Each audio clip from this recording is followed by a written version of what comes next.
Howdy, folks. Sir Thackery Key here. Key as in keyboard. I had this whole vision in my head. Thackery Key. Have you ever heard the word thock? A thock? You know, I'm not into all these new fandangle games like these Xboxes and stuff and really high-end keyboards. I consider this high-end. It cost me $100 and some odd. There's a word thock. T-H-O-C-K. Thocking? Can you thock? Can you thocking? It's the... You know that sound? Oh, shit. Oh, no, I've got everything blasted. Backspace? Oh, there we go. Okay, thockery. I'm thockery. Woo! Okay, so if you're new to my channel, sorry, I'm a goober. I used to use that word heavily in high school. That was a long time ago.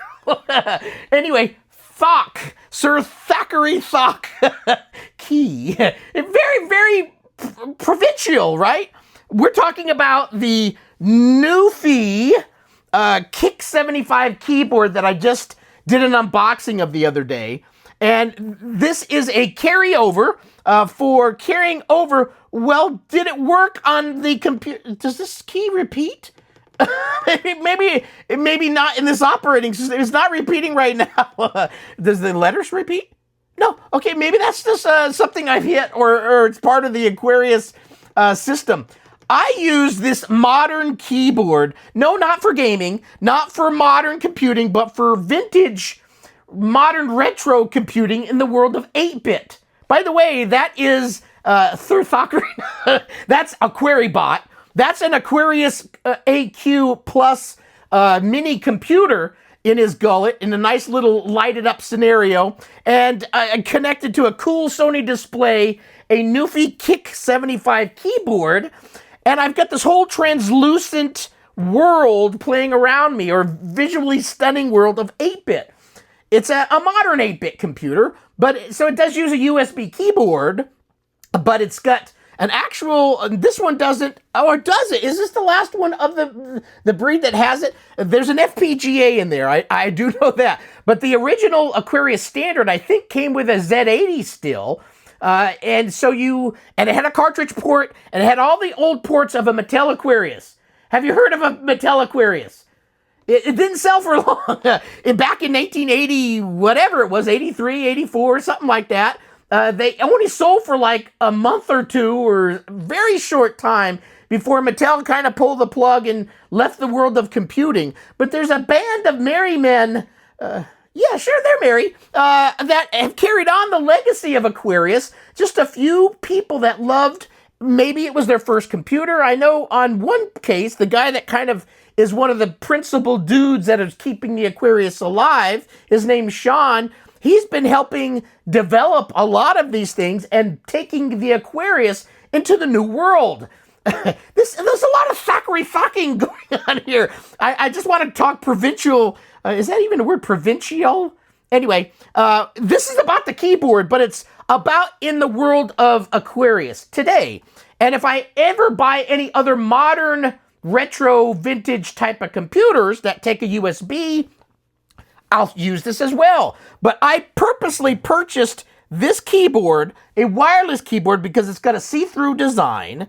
My Aquarius Plus Mini is also a special one because most of them don't come clear like that. But I made arrangements with Sean for me to acquire a clear one because I had this whole visual thing of creating a Aquaribot, which is a neon little LED light, and the computer fit perfectly in it, so I arranged it, I wired it, I made it all special. I went out and purchased the Xbox. I don't even own an Xbox, but I purchased the Xbox Bluetooth controller that's clear. This new gamepad that Sean's developing is not clear, but it's kind of a little bit like this. You can kind of see through it just enough to get teased, but it's not completely see-through. And so I envisioned, I wanted to help spread the word about Aquarius. It is a fun computer. It's got a fun group of people that are bringing up to the new world this computer. And I wanted a cool keyboard for it because I do have a vision. It's not going to happen today. It's not going to happen tomorrow. But one day I do hope to make a video game for the Aquarius Plus. I don't know when, I don't know how, but I needed a good keyboard to do it. I wasn't going to key in on the wee blue key. Have you ever seen a Mattel Aquarius, the original? There's a couple people that love those keys. Every time you, kind of like the Harry Potter thing, every time you write something, you start getting cuts in your finger because of the bad magic. Well, that was about the wee key. You push it and it's like, oh, my fingers. This is less like that. This thing fucks. I don't play modern video games or anything like that, but the whole thing, if you go on the YouTubes and type in keyboards, there's people that use this word left and right, and they do a whole visual thing of them typing and putting a mic really close and you going, kind of like Kramer from the Seinfeld episode. You ever see that? He's working in an office and he's sitting there eating a donut. What? Oh, there I go. Using a keyboard. That's thocking. It sounds, this is not as clackety as, I've got some other keyboards. So it's not super clackety, but it's got a nice, I'm not going to say the word thock anymore. It's got a nice sound to it. The keys are very pleasurable to type on. I've been typing on it a little bit. I've got a lot to learn because this is an RGB keyboard. You can hit the function key and the left and right arrows to change through the RGB animation. You can kind of see this one. I don't know if it's picking up in the lighting or not, but this one's kind of got a gentle little blue flickering, but you can have it to where it does this rolling thing. Let me see if I can change a few. You can change the color of it. I did blue because of the wee blue key. That's one of the things about the Aquarius. It had unique blue keys. So I thought, okay, we're going to go with a blue moving background here a little bit. So we'll keep with the blue, but if I hit function and I hit this, I can't really do it at the same, I don't want to drop this thing. Function and arrow. Oh, I turned it off. Function arrow. I haven't quite figured it out extensively yet, but there's like some that you hit function, you're supposed to be able to arrow. Oh, look at that one. This one was interesting, but I felt like I was being drawn in the middle and separated at birth. I didn't like it. It's okay, but it was throwing me off. I kind of like the little gentle flicker, but you can change the pattern of your RGB, and that one looks cool, but to me it was separating. It was separating. Let's see if I could do any others. So when you do function, I don't know if you can just hit function once an arrow. I tried it. I haven't figured out the key combinations yet, but function. So this one was nice. This one's kind of like a rainbow effect. So let's just stick with the rainbow color. You could do function right arrow and it changes colors. So you can go through the greens and the blues and all that stuff. I'm going to keep it as it is. This button, right now there is no really volume control with the Aquarius that I'm aware of. This is piping audio through, through a little speaker that's built into the TV. And so I'm not quite sure whether this can change the volume, but on a Mac or Windows, there are buttons on the back here, by the way. I think I showed them the other day, but you can change between Windows and Mac, wired or wireless. The good news for Aquarius people, this works with my Aquarius Plus Mini. I haven't tested it with the standard yet, but it should. I was a little scared at first. I connected it, and I connected the dongle. This is one that uses a little dongle. By the way, you can store the dongle in here, and this is a charging USB-C here. So I plugged the dongle in. I couldn't get it to work.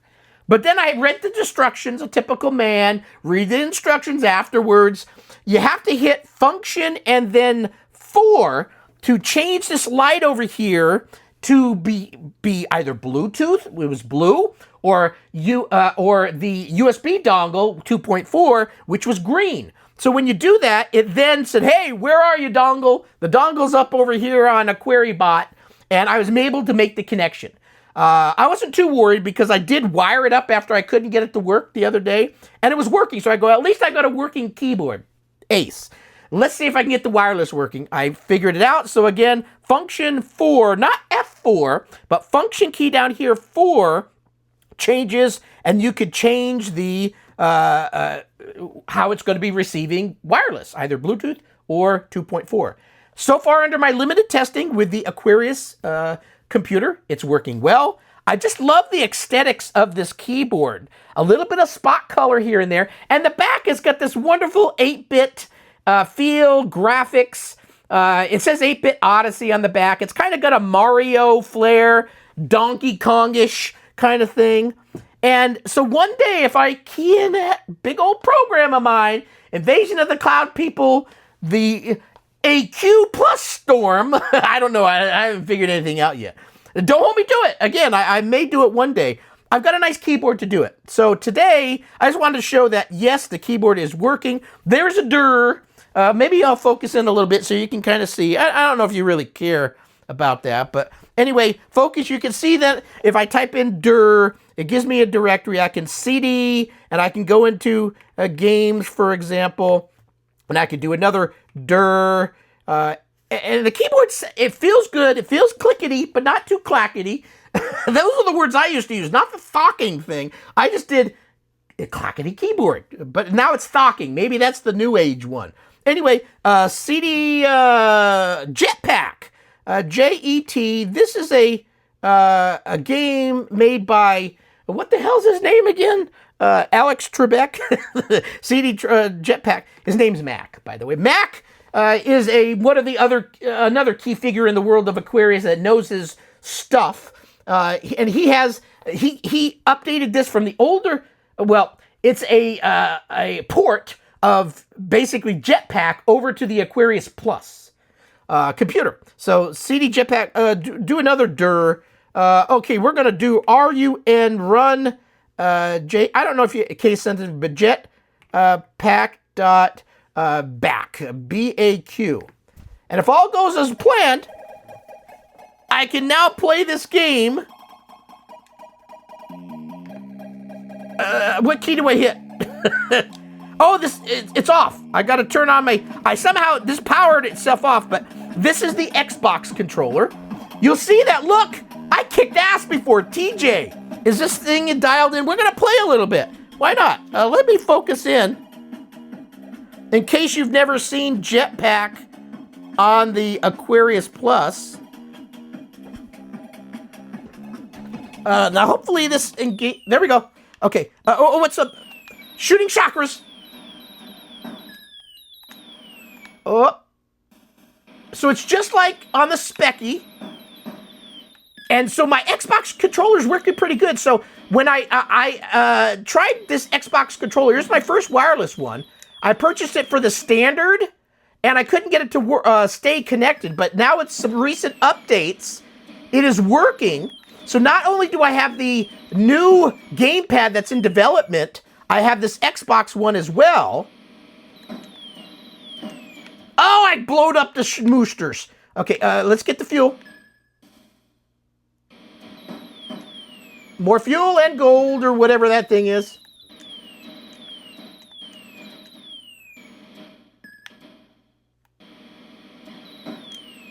I'm kicking butt. Oh, right in the keister. Do I have any lives left? Okay, fly like a Dickens. Oh, I blew up. No, go touch it. Blast off. There we go. So, the keyboard is working very well. For the I haven't tested every key yet.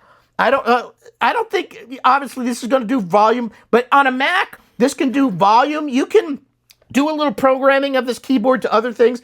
But, let's see, TJ, look at that. It's me again. Can I type it? Oh, you got to do, it's this one. I'm not using the keyboard on it. Well, how do you do that? Oh, there we go. I got to put this in first, and then we'll let you go. T, J, F. And then I'm guessing a return. Is this one? No, that's a backspace. Return. There we go. So, high score. Thanks for watching the video. So, keyboard is cool. I'm digging it. I'm glad it's wirelessly working. My whole little land of Aquarius is coming into the picture. It looks good. Now, if I ever want to make a program or thock like crazy, their Thackery is going to let you go. I've had something else in my head about thocking, but I'm not going to say it because it might not be well advised for YouTube. Thanks for watching. Bye.